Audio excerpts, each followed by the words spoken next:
Guys, I have new headphones in, so just tell me if you can't hear me at any point. No, you sound perfect actually. There's no tin, there's no Amazing. echo. Yeah. AirPods for the win, I guys. went That's back to Chris. opening my AirPods and I was listening to the podcast and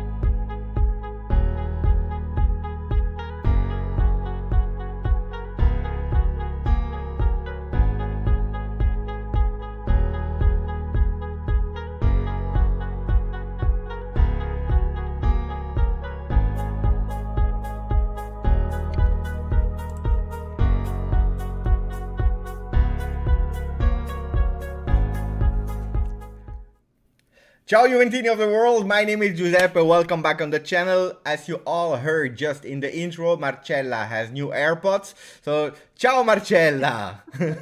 Ciao, Giuseppe. It's great to be on with all these lovely ladies tonight, and we're going to have a great show. I'm happy of your enthusiastic intro, Marcella. We have Christine, ciao Christine! Ciao! Come stai? How is everybody? Uh, We're good. The chat's quiet. Just a little bit of a hello here. Ni- Come Ni- on. Nicolas is not happy. Nicolas is not happy. I don't know. Maybe because we were late. I don't know. But Nicolas is not happy. That's a great way to start. Nicholas, I'm so sorry. It takes time to get this hair, buddy.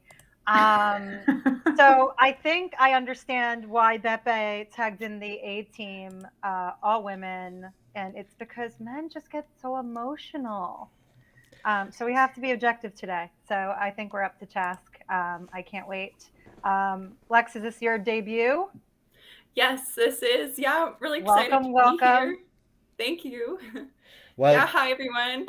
My name's Lex. I'm Diva Alexa on Twitter, and I'm really excited to be here with such a great crew and to thank you, Beppe, for inviting me on tonight. it's a real pleasure. A real pleasure. I'm super happy, guys, that we can organize that because it's something that I really had in mind since long because, you know, that I love to go to see what other people are doing on other channels. Juve channels, Inter channels, but also sport channels, whatever, but even entertainment channels on YouTube. And I see a lot of masculine presence.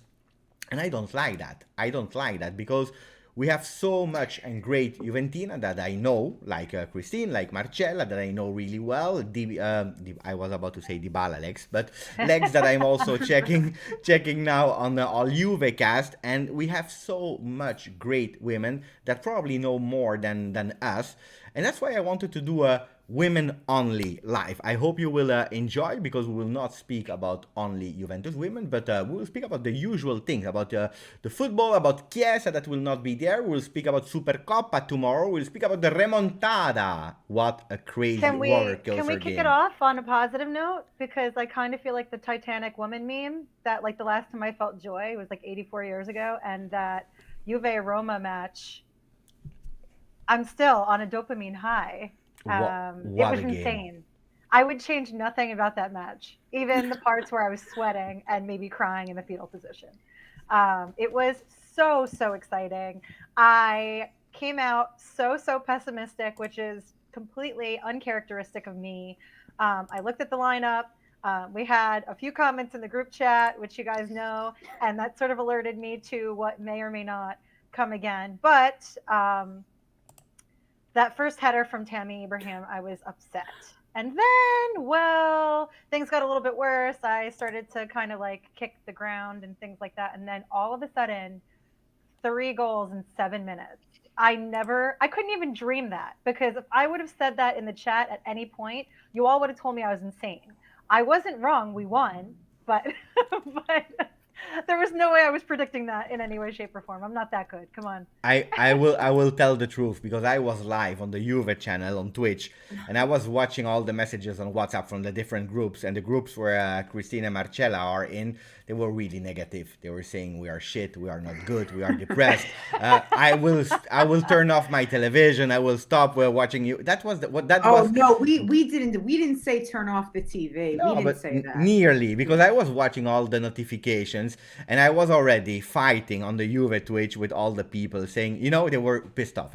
Everyone was pissed off with, and we don't believe, and you are paid by Juve, and that's why you are positive, and so on and so on. It was a disaster, and I continue to say, guys, if it doesn't work with the head, maybe we have to work with the heart. And we did, I believe. Lex, what do you think? Did I we mean, play it with a was good. heart? No, I I think- agree. The Fino alla fine mentality was there in that game. It was definitely an inspiring win. That was an awesome comeback. I think think we my did a little favorite- bit. Go ahead, Marcella. Sorry. No, I was going to say my favorite part about watching that match was that I was actually watching it with my brother, who is a Roma fan because he was home from college this week. We're all different fans in my house.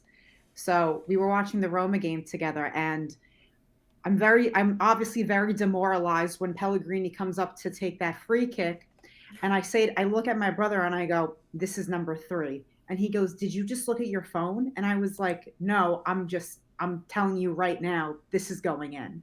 Mm-hmm. And just super upsetting moment. Then To the kids' credit, it was a beautiful bang. It was I mean, it was a beautiful bang. Absolutely. But and I really like Pellegrini too. I honestly think Mancini should call him up more. But aside from that, we won't go too much into that. But no, I thought it was before probably- the comeback, how bad were we? Because we were really bad. We were pretty were bad. really, We were really pretty bad. bad. I mean, just look at the group chat. I saw. I think that just go back to look at those comments. Here's the thing: is it's not that we were terribly wrong in being that pessimistic going in, right? We all know our stuff. We know which players perform, who historically has not, and it wasn't clearly. I think to anyone, I don't care. I will argue. This will be my hill that I will die on. Nobody had any insight into the fact that that would be a winning side. Even the betting lines were really tight with Juve winning, but not like that. That was an anomaly of a match, and I'm appreciative of it. But I think that the first half and the second half were completely two different squads. I don't know what Allegri said to them in the dressing room at the half. I don't think he said anything to them. I think it may have been a little bit because it was also a tactical adjustment because he realized that, yes, it's finally that Grinta is coming back out. It Christine, also was what Marcella wants to say is he was not there. He was in the stands. He wasn't there. I don't think yes, he was allowed even in the dressing room. If you don't think about Allegri. No. You don't think he's? I would be like, oh no, I'm sure he called, but I'm saying I don't really know how much of a But I think that they could have heard me if I were the manager of any squad from three stands over. I would have been fuming. But I think that a little bit was they finally realized they needed to take advantage of some of the disadvantages that Roma had. Like Mu wasn't in the greatest position of all to begin with. He should have probably put in a back five and just held it. And then maybe the game would have been differently, but people weren't having great games. Some of the newer players, some former Arsenal, we won't name names because I'll still defend Maitland-Niles, but it just wasn't going his way. So, there was a resurgence. And quite frankly, was Sciglio the one that I had being the hero of the day? Absolutely. No. Was he the hero a year prior if you would have asked me? No. The year before that? No. But if you have to tell me the man of the match, who is the man of the match? Because there are, from the 70th on, before that we have an amazing goal of Dybala. Then we have Locatelli who's giving the 3-3. Kulusevski after an amazing assist. I don't remember. Was it for Morata? Morata was for Locatelli. You have a goal of Kulusevski, and then you have the winning goal of Sciglio and the save of Szczęsny. We have a lot to pick from. I think most consistent over the whole entire game, probably Locatelli. Yeah, and my then pick the is goal, Locatelli. and then the goal to seal it. But I mean, I have a hard time blaming Szczęsny for a couple of those goals. So I don't necessarily, discount him for man of the match, even though we did go down 3-1. But for me, it's between Locatelli and Szczęsny, obviously. Obviously, that last penalty kick, oh my God, that was incredible. I'm going to be the contrarian, and I'm going to say that the wayward choice is I actually think that Dybala played a much larger role than was shown because that was right around when he came on, the play changed up a bit.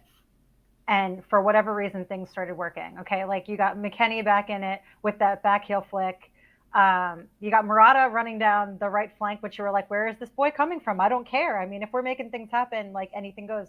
But I feel like that was kind of one of the pivotal points where you started to see maybe a little bit more bounce in their step, where you're like, oh, okay, we're still in this, we're fighting at it. And I don't know why that is, because obviously he has his days on and off. You have different reasons according to me. One of the important thing is that from a certain moment you are losing 3-1 and you're trying, it's not working, you start giving up, and then you have that sense of urgency. That's the first thing. And then I believe that one of the really, really important changes that were made was Arthur coming in and giving actually Locatelli the freedom to be a box-to-box player. And that's the initial idea of Allegri, to have Locatelli as a box-to-box, but because Arthur was not doing his job, or he was not in form, he was actually, or when he received the chance, he flopped completely. I remember the Verona game and so on. But this time it totally worked, and it gave actually Locatelli more offensive. And I have to say that McKennie impressed me a lot, because if you look at McKennie's game, he was probably not the most visible one. It's not the one that scored and so on. But he started in a 4-2-3-1 on the right side offensively, where he's not used to play that position. And then when Kulusevski entered and played that position, he played on the left. And he played really well, because at certain moment of the games we played a 4-4-2 with him as a left winger. And at a certain moment when we had that sense of urgency, he played really up front. So for me, McKennie was really, really important. Let me read that one of Alan. Thank you for the donation, buddy. Who's saying the comeback didn't have anything to do with tactics. It was mostly Morata changed the game. We were so bad, especially Roman's defense was really bad. Who wants to take it and answer that one? Is Alan Getteri on my burner account? Because I'm always defending Morata. I mean, for sure, Morata was a game changer. I mean, the man does put in work. He's usually high utility. Sometimes we get unlucky, and he's Mr. Offside. He was born offside. I know, my darling. Now, you know what impressed me? I don't know if you agree. Maybe Lex, you can tell me if you agree or not, or maybe you want to detail a bit. But Morata, that was spoken so much on the papers, he will go to Barcelona, he wants to go to Barcelona. And when you see the anger, the grinta that he had after the penalty saved by Szczęsny was about to kill him. Then you had, at a certain moment, the goal of the Sciglio. Everyone is running towards the Sciglio. I don't know where Morata is running, but he's not running towards the Sciglio. He's going crazy alone. You know, and his face and the picture that we saw after the game, that impressed me a lot on Morata.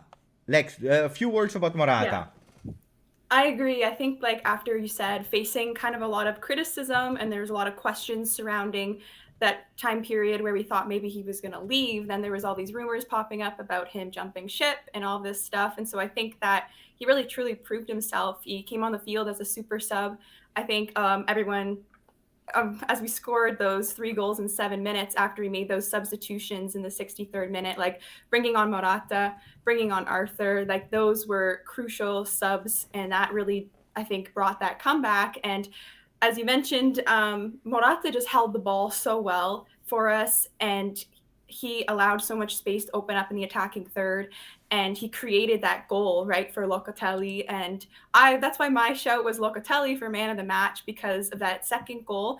And then Locatelli played a huge role in setting up the third goal as well, with that through ball that he pinged over top to Cuadrado, who headed it across. Morata fanned on it, rebound pops out to Kulusevski. He scores. But again, Locatelli, I think, being able to help string things together in the attacking third, because we have our two are kind of like holding things together back home and playing in that holding role. I think that was a huge impact on the game. And I think we finally saw that playing McKennie, Arthur, and Locatelli together is possible. And that I thought that was the most chemistry that we've had in our midfield in a long time. And I think that McKennie being able to, as Beppe mentioned, play on that left side, and he started off on the right side, and then he switched to the left side and was able to play in that attacking role. I think that now we have an option where we can still utilize McKennie in a 4-3-3, in a 4-2-3-1, in a more attacking winger position. I have put a poll on, and at the moment you are convincing the people of Locatelli, because Locatelli is winning with 44%. We have at the second position Morata with 25, Szczęsny 24, 11 for McKennie. So McKennie is not convincing the people the most here at the moment. Yes, but I have to say this is the most positivity I've seen in a minute around Morata and McKennie, and like, hey, I'm happy because I'm not part of the defense council today. Are you now? Okay, Chiesa will speak about Chiesa in a few minutes, but Chiesa will not be there. Probably Morata will stay now. Are you happy with Morata staying until the end of the season? And like Tony is saying, I'm sure of one thing: he will always give his 100%, and that's something we can't put on doubt, I believe. Yes, I mean, I wanted him to stay already. Marcella, no. I see Marcella. His wages weren't oppressive to the point. I think that our plans for him will change based on Chiesa's season-ending injury at this point. But irrespective of how he's being played, I think it was still a good idea to hang on to him. We have other dead weight to move before we start moving Morata. I'm not 100% sold.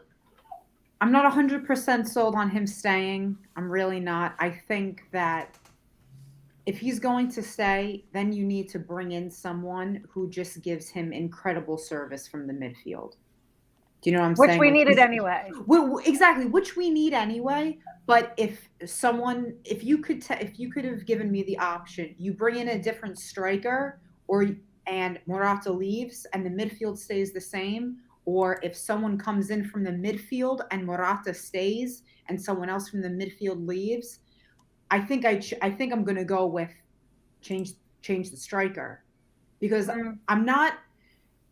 don't want to say this midfield is perfect because it's far from perfect, but I think they're finding their form more so than the attack is as the season goes on. Obviously, we saw that Locatelli, McKennie, Arthur was, that was pretty solid. I mean, I think my only criticism of Arthur is it's like he knows all the steps to the dance, but sometimes he's not dancing on beat. Yeah, I would 100% agree with that. But I don't know. I kind of want Arthur to stay more than I want Morata to stay. If my option was between, I feel like we wouldn't be choosing between those two, though. It would be probably more of an argument in terms of. No, I just mean in terms of who are you changing right now? Just liquidity. I mean, we need to see more out of Kean. We need to see more. I mean, I would even say out of Arthur. I would like, for Arthur's price tag, we need more consistency out of him. For me, it's not enough. Absolutely. And that's why I say if we're looking at just salary-wise and impact, Morata is a steal, especially for what he actually does do. Well, a steal is a big word, Christine, because at the end, it's costing 55 million euro if we buy him, because it's 10 million. If we buy him. 10 what million. Do we have another? It's 10-10, and if we decide to buy him, it's 35 on top of the 10-10 that we already paid. Right. 55. Yeah, I mean, we have that same problem in inverse if we push out Arthur, right? Because amortization, he'll be at 58 million next summer. Arthur, so, you can't. That's what I'm saying. Like, we're dealing right now in hypotheticals that aren't even hypotheticals. Like, they're that outlandish. We're kind of stuck where we are in terms of him, which I don't know. For me, as well.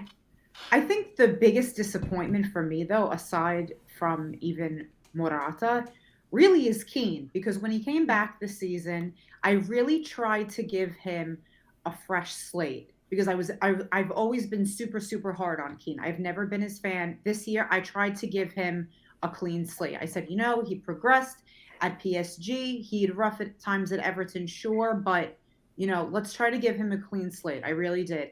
And, for me, he's not doing enough, and people would contribute that to how little he's playing. But when he does, like, he started yesterday, and I can't even remember.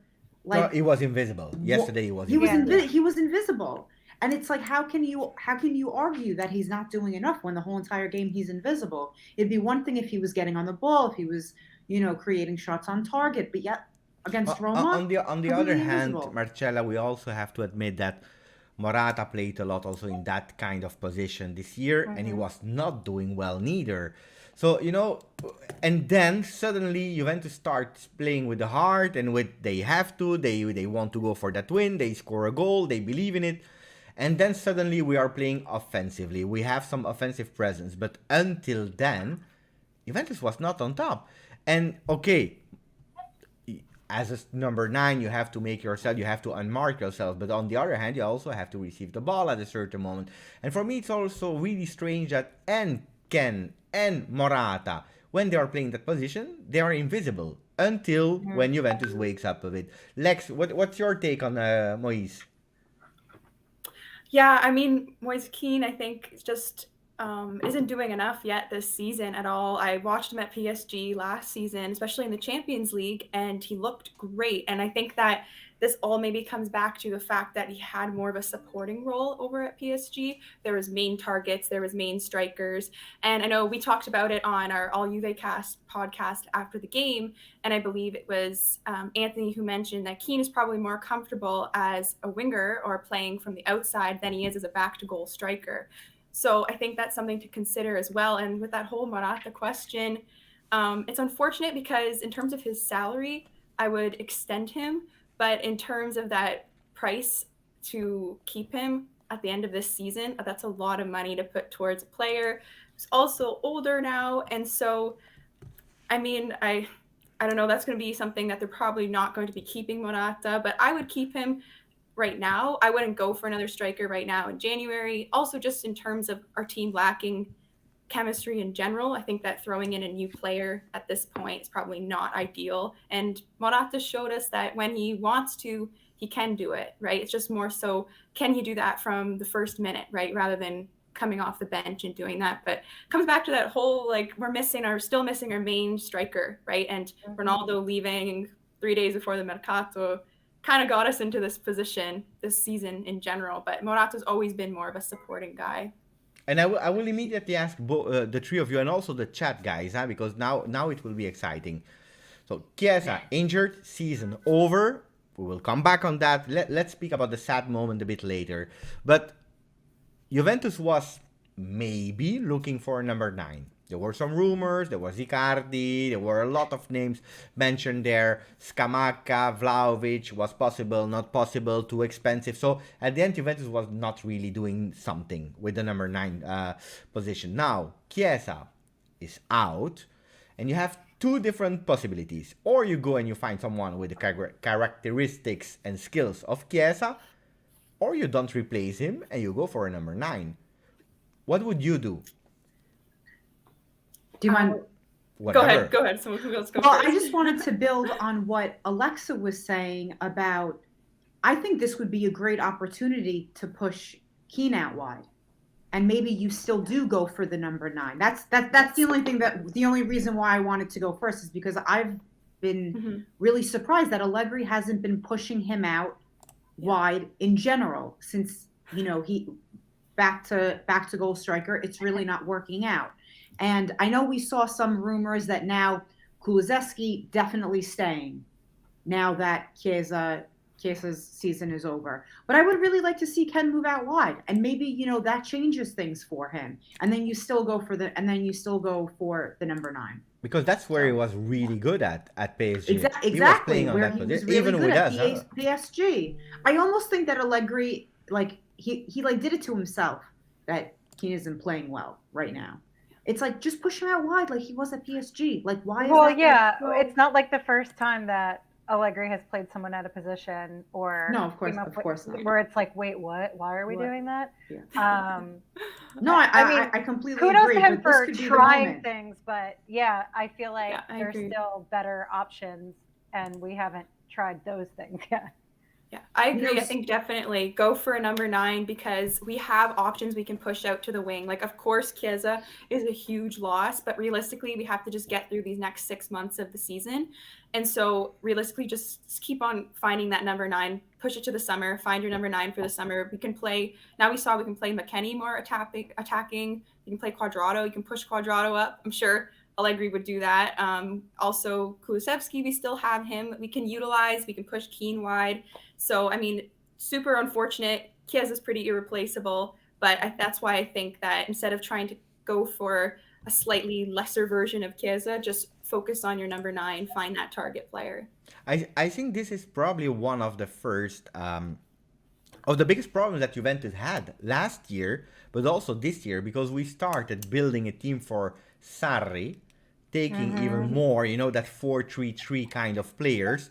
Then we changed to Pirlo. We're not convinced. We continue with Allegri without doing a lot of mercato because it was not possible.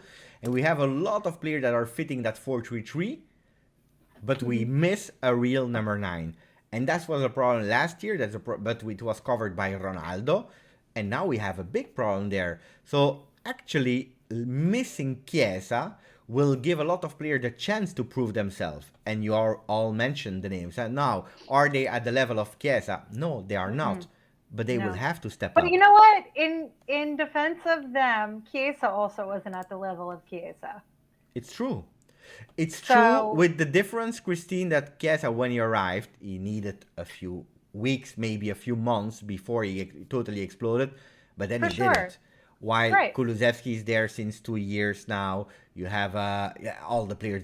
Moise, he knows Juve really well, and they don't step up. If there's a spark there, we'll find it, right? Because the same effect, right? So we got Chiesa, then all of a sudden you see Vlahovic start to play like he does, which you never saw that when they were playing together. So maybe some of that movement alleviates pressure somewhere, and suddenly big fish, small pond, big fish, they flip around and we see magic. This is what I'm hoping for. Arguably, you could have even said the same thing about Chiesa when Bernardeschi was still at Fiorentina. Yeah. Bernardeschi gave Chiesa room to grow, and exactly like you said. I think that some players are reliant on other very specific key teammates, and some are just lone wolves that thrive when they're the guy versus being the support system. Yeah. So who do we go for in the market? Dan Colo 99? Do we go for Matri and Cáceres, or do we have other options? Because there were like 3 names that are still linked to Juve. There are Icardi, Scamacca, or there is the new name of yesterday, Azmoun, the Iranian player who is playing with Zenit. That yesterday, suddenly, we had so many experts of Russian league and Iranian fans. Yesterday, I discovered that I had like 5 different Iranian friends. They were like, my friend said, Beppe, I'm from Iran. I know him really well. I said, I know. I never spoke to you. It was quite funny. I mean, yeah, I too am a fan of Team Melli. Have you seen those men in suits? But whatever. I don't know how I feel about. The thing is, I would rather stay conservative. I don't think that anything crazy is going to happen in January. I think we're better off waiting and doing something on a grander scale where we know finitely what we need to actually do. I think it's safe to say that Chiesa is done for the season, which is super unfortunate. But I mean, we're rebuilding, whether or not we want to call it rebuilding. So I don't know. I'd rather go in conservative and see what happens beyond this corner. Okay, question. A yes or no, but a honest question, not because we are Juve fan, a really honest question. If we don't go on the market, we stay with the team we have. Like Cliff is saying, maybe we can give a chance to Matthias Soulé, to some young players maybe. Because we heard... George, we heard Allegri saying, I knew about the difficulties that could have happened. It can take us 1 year, maybe 2 years. Okay, so we know that, we have that in mind. We know that we don't go on the market. Honest question, yes or no? Starting with Lex. Do you think that with that team, with the ups and downs that we saw in 21 games in Serie A, we finished top 4? So if we keep this current squad, I love it because it was a yes or no question. Go, Lex. I want to clarify. This current squad will keeping this current squad into next season. No. This season we finished this. We finished this season with this squad, so we still have 17 games in Serie A. Do we finish this season for top 4? Yes, absolutely. I think we finished 3rd. Oh, over who? Over Napoli. And Atalanta then, and Atalanta. Okay. Yeah, I believe my prediction was Inter Milan and then Juve. But Whoa. yeah, I still think that we finished top 4. I don't know. What do you guys think? I will ask the same. While you are answering, I will ask the question in the Okay. chat. Go, guys. Go. I I'm always a say yes. guys. I'm a Go. yes. Yeah. I mean, we just barely squeaked under the wire last season with Pirlo. Yeah, we'll definitely be top 4. I don't think that I'm as optimistic. I think we'll end up in 4th. I think that right now, with the way that things are going and just overall dominance, I think Inter will unfortunately win the Scudetto. And then I feel like it'll get shuffled around back and forth between like AC Milan, and maybe Atalanta, maybe Napoli. We'll see. But I mean, there's still a chunk of season to go. I've already declared that I think Inter will unfortunately win. Wow. I guess I'm about to be the glass half empty. Keeping this squad, yes or no? No. Chiesa out? No shot. I've asked the question. I said, do we finish top 4 without Mercato? You can vote yes, no, or only if Faraoni scores another goal, like last season, because he saved us last season. So you say no, Marcella. You know what? If we don't produce anyone in the Mercato, I can't see it. I think that you know what the problem is that other teams can always falter. We could always finish top 4 because Napoli absolutely crumble.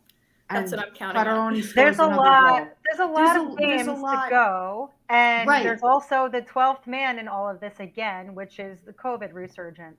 So that shuffles the deck again. So I think that there's going to be a lot more variable than we anticipated, because we're kind of back in like March 2020, whereby you're counting on a player being healthy and then you have one man injured and another one with COVID out. So anything could happen at this point. The thing is that I don't want to count on Napoli or Atalanta flopping. I think everybody's staying the course that they have been now, us included. No Mercato, no Chiesa, no chance we finish 4th. No chance. I think there will, because I think that we still have the option of flipping to playing extremely defensively and still winning, which Alan is saying. But even if we did that, we're not really even in 4th place right now. We're right like now, we're in 5th, right? We're in 5th. 38 points. We're in 5th now. We're in 5th, but Atalanta also have a game in hand that they haven't played.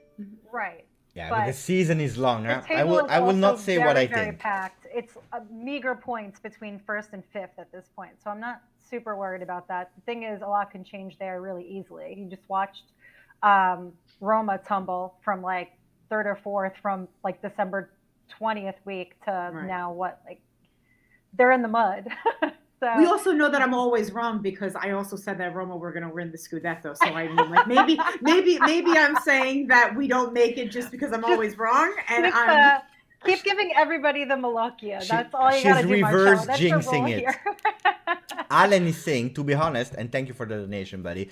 Alan is saying, to be honest, I don't see we can have a better number 9 in January. So I would go for Zakaria, who is a midfielder and strengther, and then get Sule in the first team. It's a really great comment, because a number 9 is hard to have. Azmoun is a player that nobody know before. I'm sure he's a good player, but if they want 20 million to sell him, forget about that. Sorry. That's the thing, is I would rather stay conservative and make much more calculated business decisions in terms of personnel than we have in the last few seasons. It's just been absolute madness. So, and that's the question I want to bounce on, because Bogdan has a great one. If we play like we did the last 20 minutes at Roma, we will finish 2nd. He's laughing, of course, it's a bit a joke, but the real question there is Juventus able to play the 20 minutes for, I will not say 90, but at least for 65, 70 minutes every single game?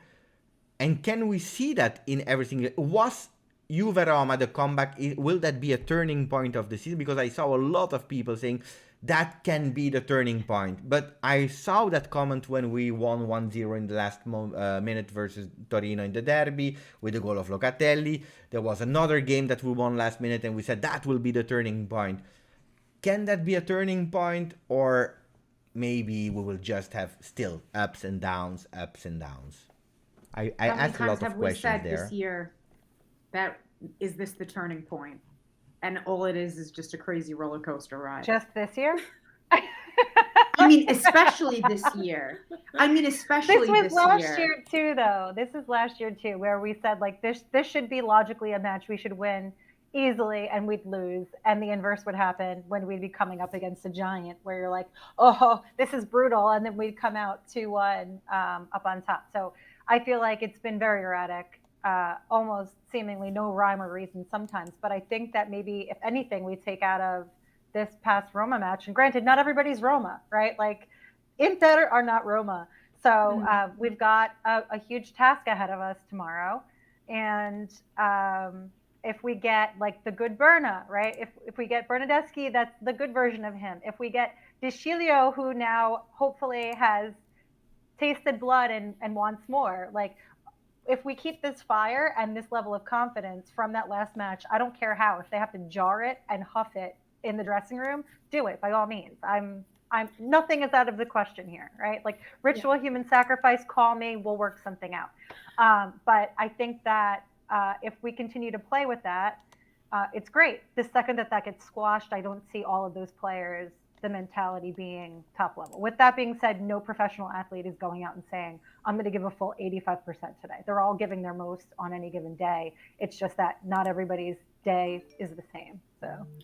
Yeah, I think it depends tactically too. Like, hopefully we start to see more of that 4-3-3 or 4-2-3-1, and seems to work better. And honestly, just play our best midfielders. Like, that's all I ask. Like, no more Rabiot left mid, next to Sandro. No more 4-4-2 with that type of combination. So I think that will be also a huge indication of like how the rest of this season's going to go, right?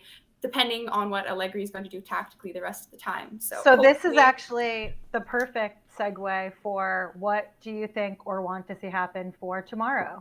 How do you want us lining up?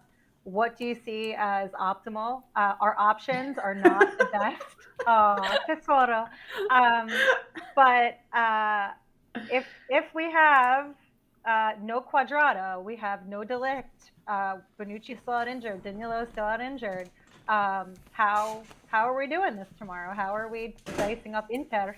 Beth, you got to come back and give feedback.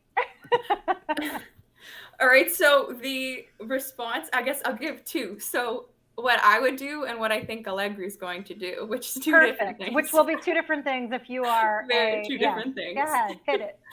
So Allegri, as I think it was also, I saw it on Twitter earlier before coming on the show, but apparently we're going to line up in a 4-4-2, which I expected. I took a look at the squad 4-4-2 for tomorrow, and I was like, why would he try a 4-3-3, push Kean to the wing, give it a shot tomorrow? I'm like, no, we only have in his mind two strikers available right now, so he's going to do the 4-4-2 with that. How I would line up is it depends if you want to start Dybala or if you want to rest him. I think if we're starting Dybala, you play a 4-2-3-1 with Dybala back for Chiellini, Bonucci.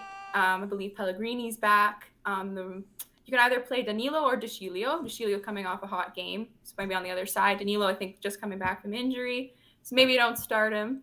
And then I would play a Locatelli Arthur double pivot, and then Dybala in the 10. And then I would play, I think, for the wings, you could try Kean out. You could put Berna, you could put McKennie or Kulusevski. You could start, I think, any of those four guys. I think I'd agree with those ones, and then, for sure. As long as you don't say Rabiot. Yeah, honestly, like, but yeah, that's what I would go for. But I don't think he's going to do that. I think he's going to do a 4-4-2. Well, I think the thing to remember is that, when they say we're lining up 4-4-2, we're always defending in a 4-4-2. So saying that he's just starting with a 4-4-2 just means you plan on parking the bus the whole entire game. And Honestly, that might be what it takes. Do you think that we're going to have a really attacking game tomorrow? I don't. No, I don't. I think he's just going to park the bus, and I think tomorrow, more than anything, at least for me, and I've had a lot of conversations about this week. Not everybody is in agreement, but to me, tomorrow, if we walk away with no injury, I'm happy. Of course, it's always nice to win silverware. But tomorrow, for me, please no more injuries. Please no more of our most important players getting COVID or out for the next couple of matches, because for me, my head is already back to Serie A at the weekend. It's true. In 1990, we lost versus a crazy Napoli with Maradona. We lost a Supercoppa final 5-1. It was a disaster. Can that happen tomorrow? If Rugani starts, then sure. So stop it. Rugani played well. Respect Rugani. Honest to God, we need Rugani. We need him. It's true. Because also, Szczęsny will be out too. Yeah. You want me to explain? Maybe for the people in the chat? I even forgot. Perin in goal, of course, we could go down 5-1. Stop it. That's what I'm saying. We need to play super defensively tomorrow. Tech isn't in because of vaccination status, which is just delightful. But we need to have Rugani. I mean, what are our other options, right? So, by the way, Chiellini was about to not recover from COVID, and he would be the only one. You have 3 best center backs of the world: Chiellini, Bonucci, and De Ligt, and you were about to start a Supercoppa final only with Rugani. So say thank you. Say thank you to Rugani. Listen, it could have been worse. So, and I guess so. From there, we have Chiellini, right, and then Sandro. So then I'm trying to think here. So midfield, I'd say McKennie, Arthur, Locatelli. So yeah, that's the most of people wants. McKennie, Locatelli, Arthur. I don't think personally that is what we'll get, but I think that that would be my midfield. Okay, Well, if we're playing a 4-4-2, then who's your fourth? If we're 4-4-2, we can't play. We don't play the 3 in the middle. 4-3. Just personally, I would like to have Bernardeschi play out wide. Bernardeschi. If, like I said, I think if we're doing the ideal scenario where we have the best version of these players, of course. Yes, I would absolutely throw Bernardeschi in there. I will tell you something. Why we will not play with Arthur, Locatelli, and McKennie tomorrow, for 2 reasons. Yeah. To not look predictable? I will tell you. The first one is because surprise! We're gonna pop up and just start. No, it's not a surprise. It's really easy. First one is because of Dybala. If you play with Dybala in a 4-3-3, I'm speaking about a 4-3-3. If you play with Dybala in a 4-3-3, behind him you need a defensive midfielder, one that stays and that will cover him. And that Allegri said it clearly weeks ago. He said with a 4-3-3 with Dybala, he can't do the same job as a Morata, for example, as a number 9, or on the right side like a Kulusevski or a Chiesa coming back and tracking back, so that 4-3-3 becomes a 4-4-2 or a 4-5-1. Dybala can't do that job. So he wants a midfielder that stays. And McKennie is one that is really great, and we saw it when he has the opportunity to go and to insert himself and being in the box. He's really great in that. And that's why McKennie, if we play in that 4-3-3, he will not play. So you're saying we're getting Bentancur, Rabiot. Maybe not Bentancur, but then we play with a Rabiot, a Locatelli and McKennie, or a Bentancur, Locatelli and Rabiot. Yeah, but if we play in 4-3-3, if we play in a 4-2-3-1, then you need 2 offensive wingers that are able to come back. And that will be probably a Kulusevski. Kulusevski will be there. And Bernardeschi. And Bernardeschi. You'd have to put him on the right and Bernardeschi on the right, Bernardeschi on the left. And that's what you were reading online now. They said Dybala will rest. Is it because he needs to rest? or it's because we want to start in an ultra defensive thing, as you said, with two that are able to come back, and then it's perfect because you play with Bernardeschi. I think we do. I think we probably do. If we don't start Dybala, it's because we need to play super defensively, and Allegri's trying to figure out what's going on. Because remember, Dzeko's back, Çalhanoğlu's back, Lautaro is in top form. They're not going to be playing around. And it's kind of funny because remember, both sides had requested a postponement of this match because of COVID, half capacity stadiums, etc. And now Inter are fine. Like they don't have the COVID cases and they're like, hey, let's go. So bless us is what I'll say. I mean, I still I think we could do this. I really do. I think it's not going to be easy. I think that it's going to be an interesting match. But I think we can come out ahead. I actually have the prediction that we might go into PKs tomorrow. I don't see this. I don't see this finishing in a win-loss out of 90. I think we go into PKs tomorrow. Hey, I have that question, guy. Maybe it's not a question. I see that comment everywhere. I don't want to see Rabiot and Bentancur anymore, and I understand it perfectly. But respect Rabiot. That's what I'm gonna say. But, yeah, on the other hand, I say respect Rabiot. But look at my theory. No theory. My thought. They are part of the team. You can't just say, I don't want to see them anymore. It's impossible.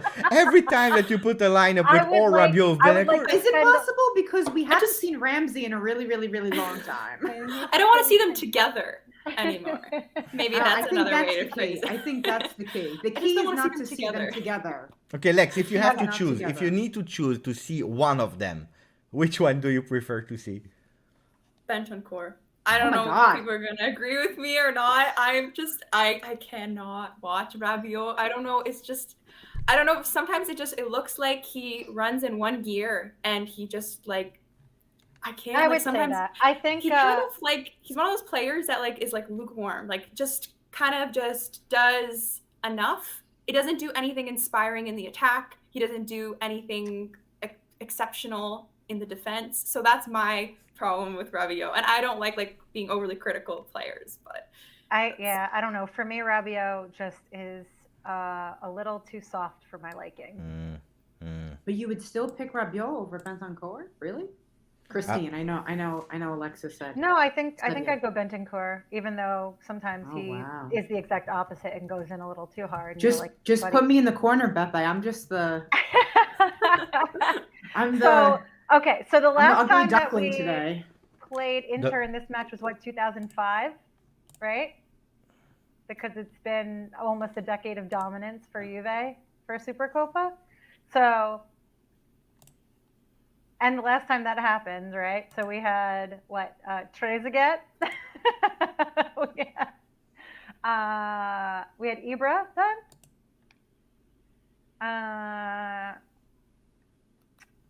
Do you think okay, let's say you could take somebody from the 2005 game and plug them in play in present day. Who would it be? Beppe, I feel like you have probably an interesting answer if you're even paying attention to me right now. We go for Trezeguet then. If we really need Nedved, Ibra. Let's not pick. No, leave Ibra out of it because I feel like he's still a present player. This needs to be somebody that's not in it anymore. So there was Vieira, Trezeguet, Emerson, Zambrotta. Who else is there? You're speaking about the midfielders or all the team complete because you had. Let's say the whole team complete. You can plug and play one player from that 2005 squad. I told you, I want Trezeguet. I go for Trezeguet. Yeah, without hesitation. If you look at, because he was a player that was able to do what Allegri was asking, means playing with the back to the goal. He was invisible, but one ball, and he was able to put it in. I would go for Trezeguet in that team. I'm not arguing with you. I figured you'd say Trezeguet, but I wanted to make sure I listed the options. No. And then if you tell me if I can choose a midfielder, you need a bit of grinta of Nedved there. I believe. Who would you go for? Me? Yeah, you, guy, you. I'm like me. I didn't want you to bounce back to me if it wasn't my go. No, I would go Trezeguet, honestly, just because he was so reliable. People are saying also Del Piero. Del Piero was great, but I think we have kind of Del Piero, not the level of Del Piero, but you know, we miss Trezeguet there. We needed Trezeguet. Marcella, she wants I don't Buffon. know. She doesn't I care. don't know. I think I would say Del Piero. Well, we already have kind of Del Piero. But who? If he's resting, if he's not playing tomorrow, then then MVP. Honestly, for a hot second, I almost said We're going to Zambrotta. break everybody's brain. Okay, everybody in the chat, who would you take? Zabina, Yes. Kovac, Cannavaro, Zambrotta, Vieira, Nedved, Emerson, Ibra. Well, not Ibra. Let's see Ibra out. Trezeguet.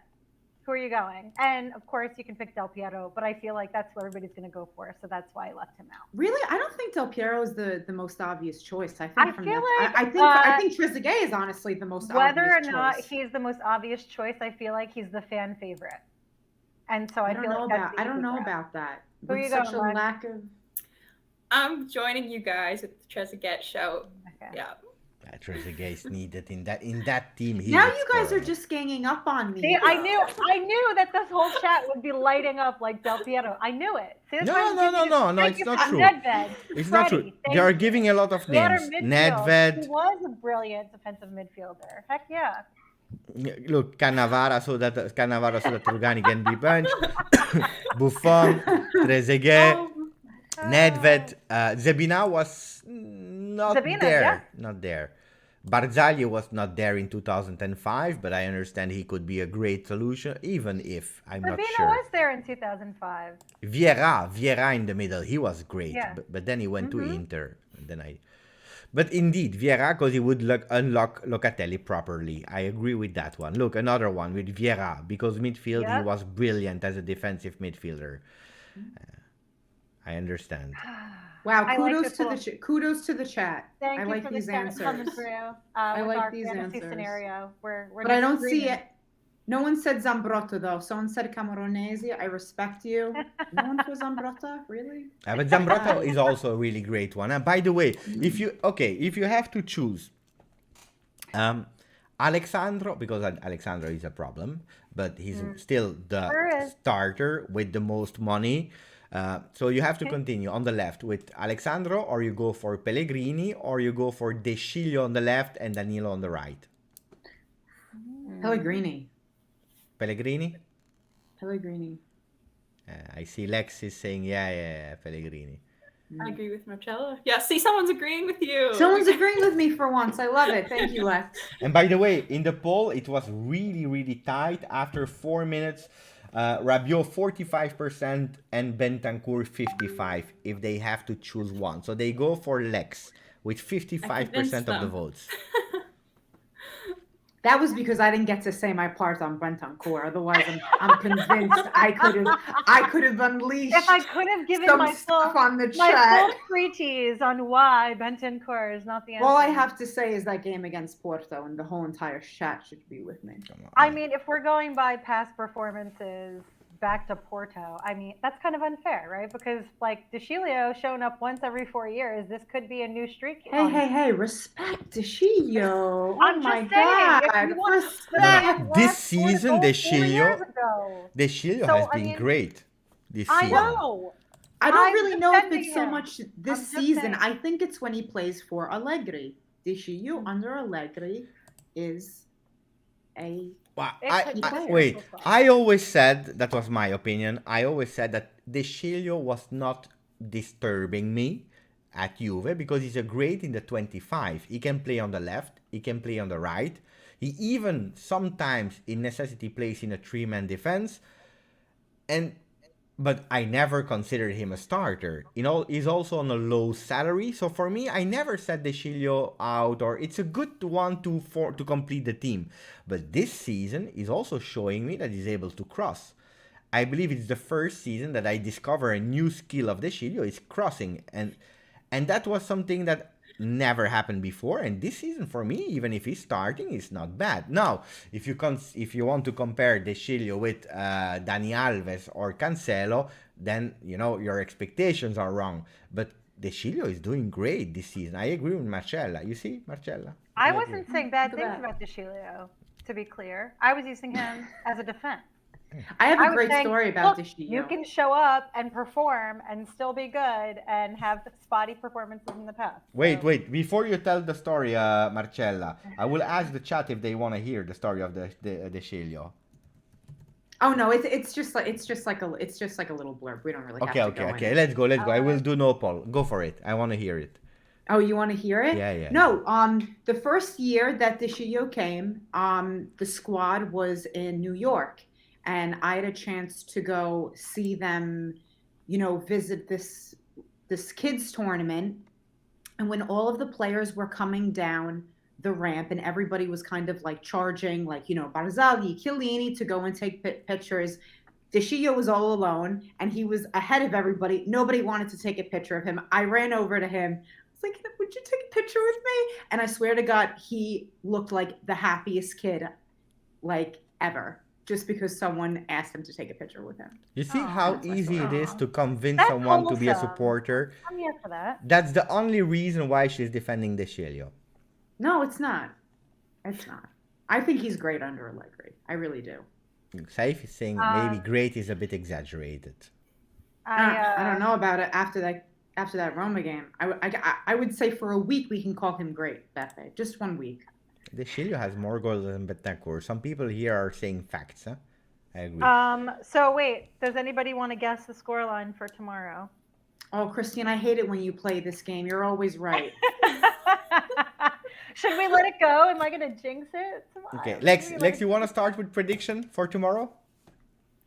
For tomorrow, I'm gonna go with, I think like Marcella said, I believe it's gonna go to PKs because it's a final, and Juve likes to do that to my heart, make me stressed out, and so I think I'm gonna either go with 1-1 or 2-2, and then PKs. It goes to PKs. Yeah, okay, but who wins? Because it's easy to say PK, Oh. PK, but Marcella said the Juve. same PK, and then we don't know. Juve on PK. Juve wins, of course. We're gonna beat Inter. So Lex, I agree with Lex, who agrees with who was agreeing with me. I think that I think we probably go 2-2, and then we bring it to PKs. But I really don't want to say who wins because we are not certain on who is.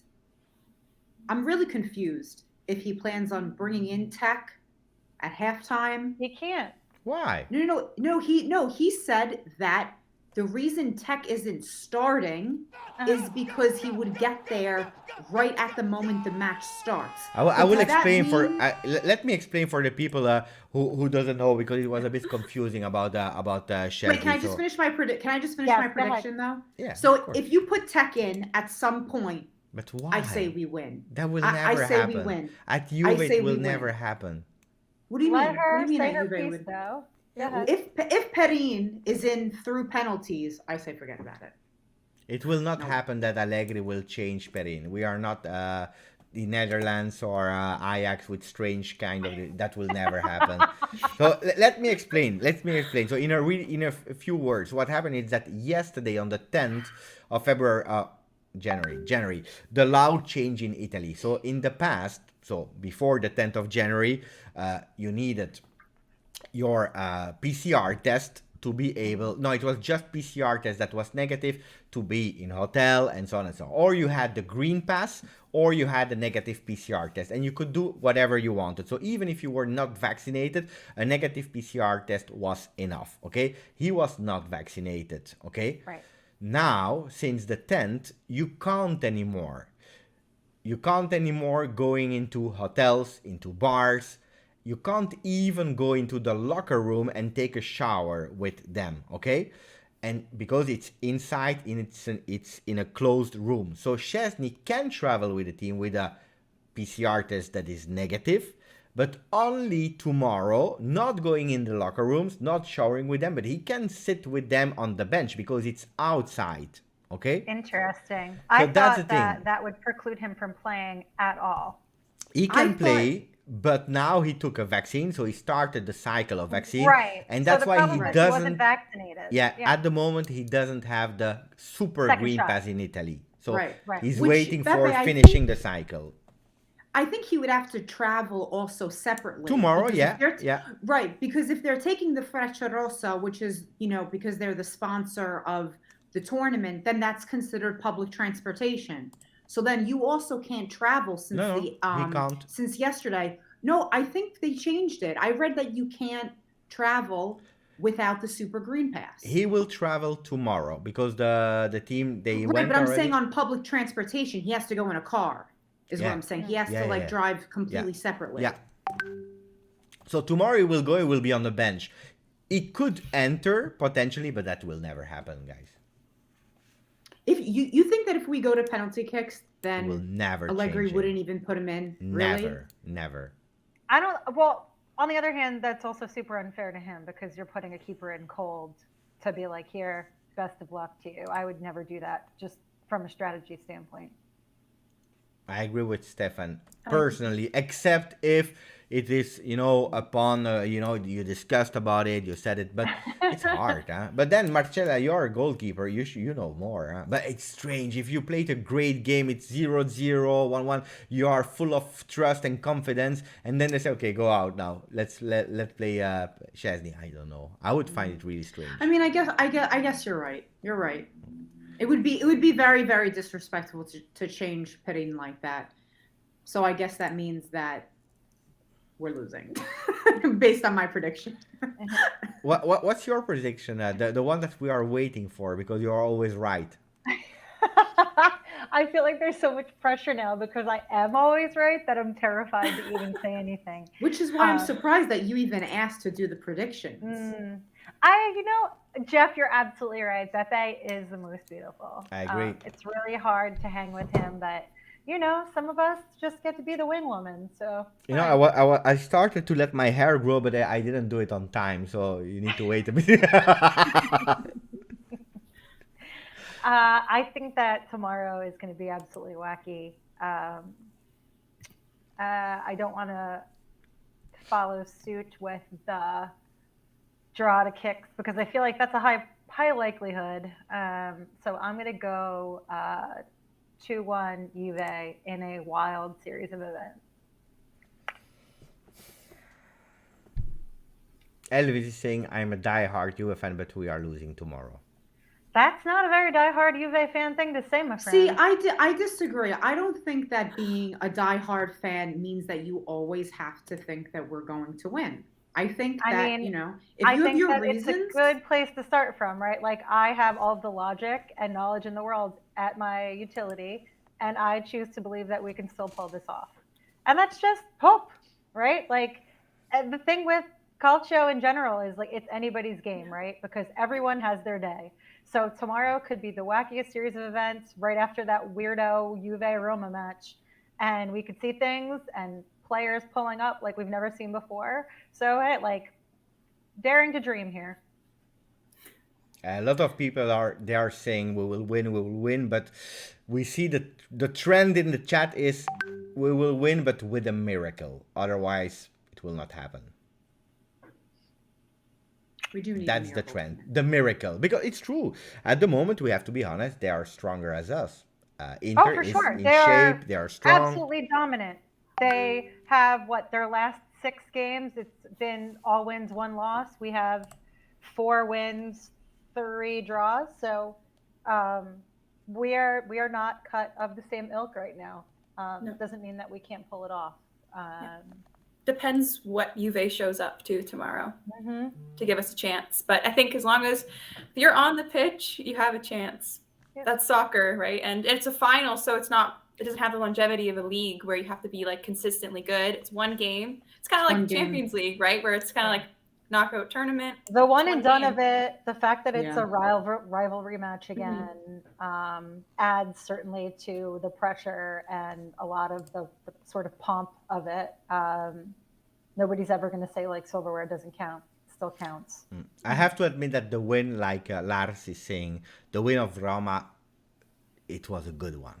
It was a good one that will help probably also mentally that everything is possible. If we lost versus Roma the way we were losing at the 70th, you know, you go in that depressive mode, is hard. Last words on Chiesa. That's really I have shit. some. Really shit. Because ACL, 6 months at minimum, and then it can even take 9 months. Because in 6 months, then you start to come back, then you have to rediscover yourself and so on.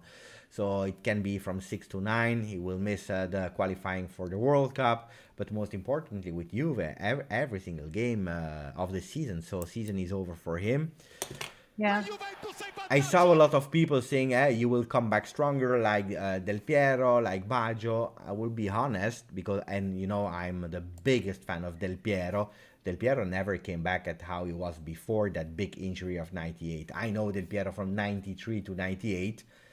He was potentially the best player of the world, together with Ronaldo from Inter at the time. They were there, you know. He was still a great player and a great player, but he never had the same movements that he had before. I think what I'll say there is there's been leaps and bounds advancements in just medical repair for ACLs and other various knee and cruciate ligament injuries in the year 2022. As well as rehabilitation. We have a lot more insight into the biology of it. I think that if you're going to get injured, and this is as someone with at least one Franken knee, you're much better off now than, say, when Del Piero had injured himself, certainly when Biagio had injured himself, in terms of both the repair processes, because now there's multiple approaches depending upon what fits you. There's always that variable that's genetic. That's, you know, how well are you able to physically bounce back, and that's relying on you entirely as an individual. And so I think that I give him better than average odds at coming back and being the player that he was. I don't think that he'll lose a lot of that explosiveness. But yeah, it is a climb to come back from that injury, because first it's a matter of choosing the proper repair for him as a player and as his anatomy dictates. And then on top of that, getting the rehab in and then re-strengthening that leg to get it reliable enough that you can throw him back on field. And of course, they want to fast track that. So I wish him well. I will miss him dearly. He's definitely going to be an impactful absence on the pitch. And I'm sure that he's probably going to be giving pep talks to his teammates in the interim. There's no way that spark that kid has is going to dim now.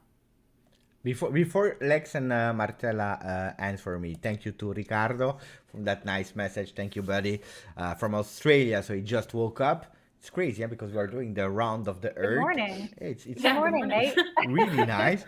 And then the fast question, Chiellini, with the bandage, which one do you prefer? The blue bandage or the white bandage on Chiellini?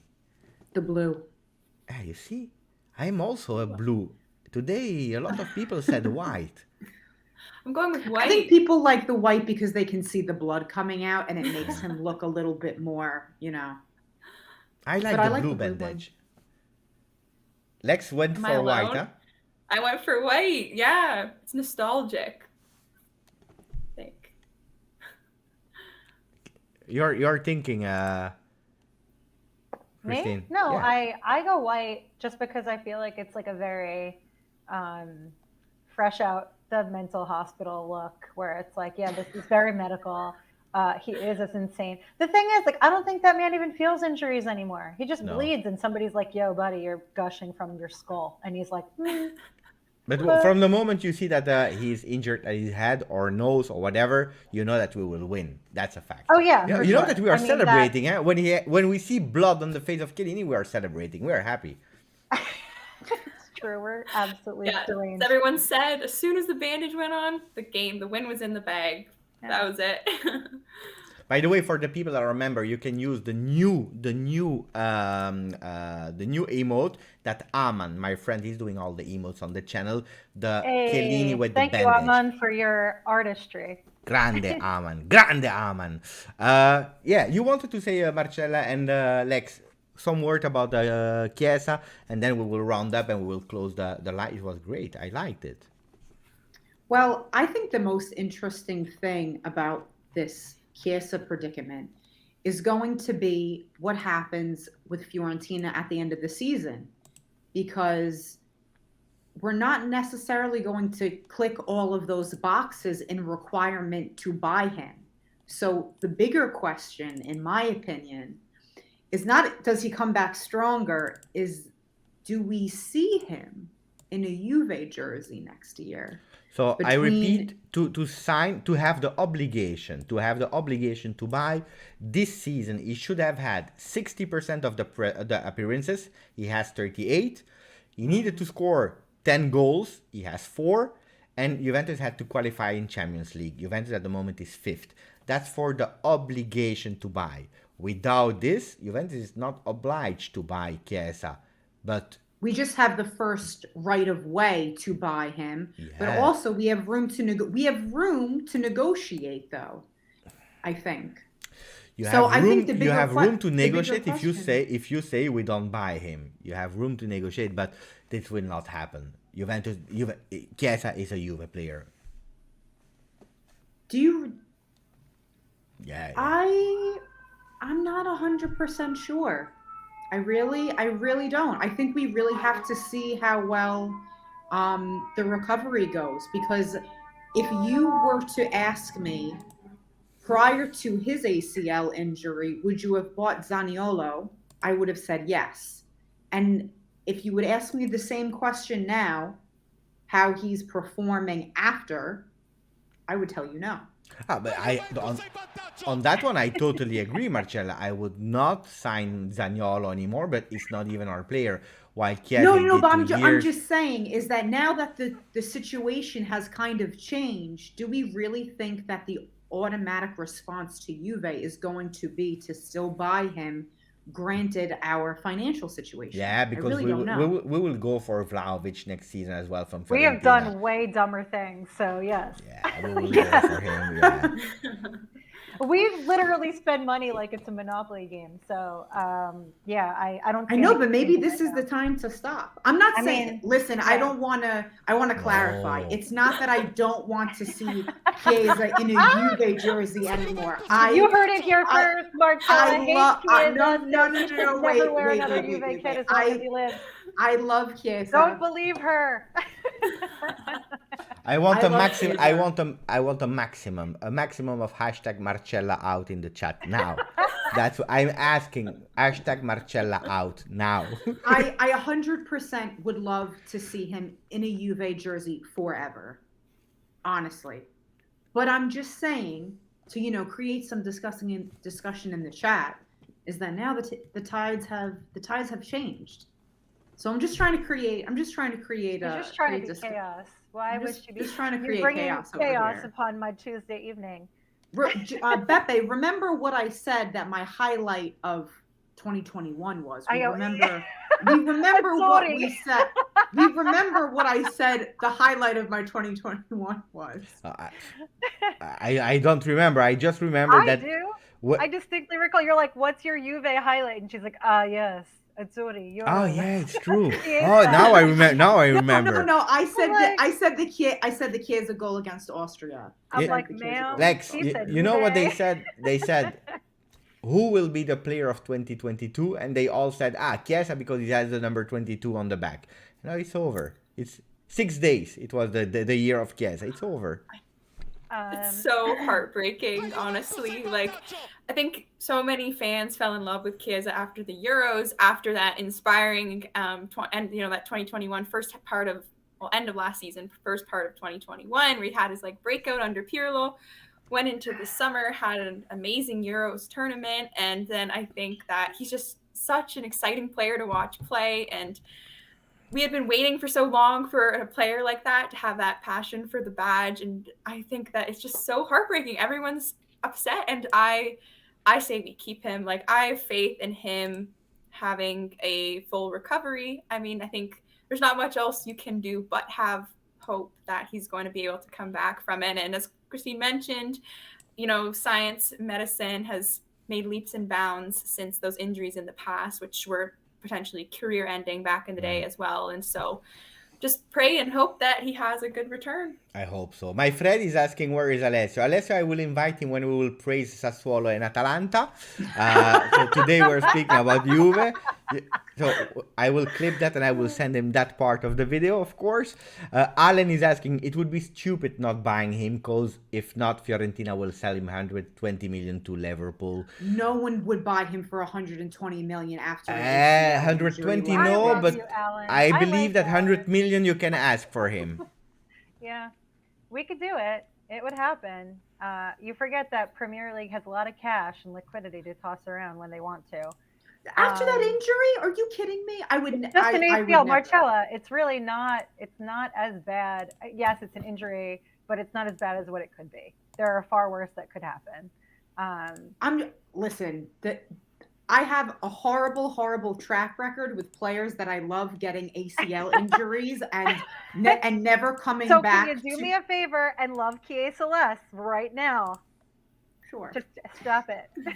I was not listening. I was reading all the Marcella out messages. Listen, for all of the Marcella out posts that you're posting for everyone to see, there are quite a few that, they started to drink the Kool-Aid I was pouring, Beppe. I need to wrap soon, so if you guys are gonna hang for a while. I finish with this comment. Since he's Italian after all, I think that we will not let go an Italian star in Juve. It will not be smart move and a bad signal for the other player. I think that, and thank you for the donation, Mohammed. I think you are agree and you are correct. Ricardo, Tony, Stavros, who's saying Marcella out. I repeat, Sisman, Aver. Tony is an OG rider because he's saying color in here, so he knows. This man has been in the chat. Thank you, Christine. I don't know. I think there are plenty of Marcella ins. Yeah. I see them all. Beppe just doesn't want to show them up. Yeah, I filter. Thank you, Christine. Thank you, Marcella, and especially thank you to Alexa. Lex, Dybala Alex, whatever you want to call you. You are amazing. Probably you have the most knowledge of football from the entire crew here. We're really happy to have you. Hopefully you can join us back because it was really, really great. Grazie. Thank you so much for having me. I had so much fun. Thanks to all of you guys. Yeah. Ciao Marcella, ciao Christine, ciao everyone in the chat. All right, bye. Thanks again for having us on, Beppe. Yes.